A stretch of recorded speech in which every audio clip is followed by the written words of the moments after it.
what used to be called in the last war in the United Kingdom, keep calm and carry on.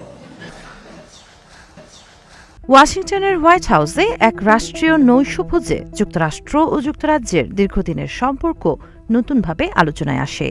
এই আয়োজনে ব্রিটেনের রাজা তৃতীয় Charles মার্কিন president Donald ট্রাম্পকে একটি ঐতিহাসিক উপহার দেন। দ্বিতীয় বিশ্বযুদ্ধের সময় ব্যবহৃত HMS ট্রাম্প নামের একটি সাবমেরিনের টাওয়ারের আসল ঘণ্টা।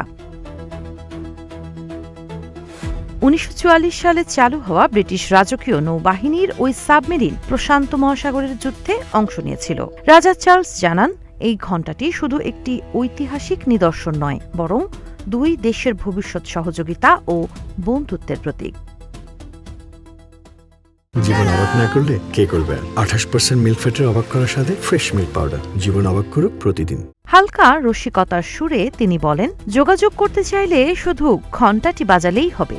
নৈশভোজে বক্তব্যে প্রেসিডেন্ট ট্রাম্প যুক্তরাজ্যের সঙ্গে সম্পর্ককে বিশ্বের অন্য যে কোনো বন্ধুত্বের চেয়ে আলাদা বলে উল্লেখ করেন। এর আগেই তিনি কংগ্রেসে দেওয়া রাজার ভাষণের প্রশংসা করেন, যেখানে চার্লস যুক্তরাজ্য অংশীদারিত্বকে আগের চেয়ে আরও গুরুত্বপূর্ণ বলে তুলে ধরেন।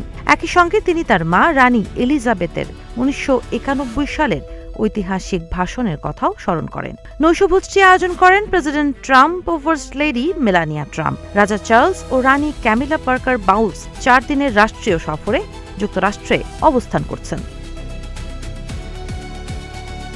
এছাড়া ট্রাম্প তার বক্তব্যে ইরানকে পারমাণবিক অস্ত্র অর্জন করতে না দেওয়ার কঠোর অবস্থান পুনর্ব্যক্ত করেন। অন্যদিকে রাজা চার্লস কৌশলে কানাডার প্রসঙ্গ টেনে এবং আসন্ন ফিফা ওয়ার্ল্ড কাপ আয়োজনের কথা উল্লেখ করে যুক্তরাষ্ট্র, কানাডা ও যুক্তরাজ্যের বহুমাত্রিক সম্পর্কের দিকটি তুলে ধরেন। সাবা খান, নাগরিক প্রতিদিন।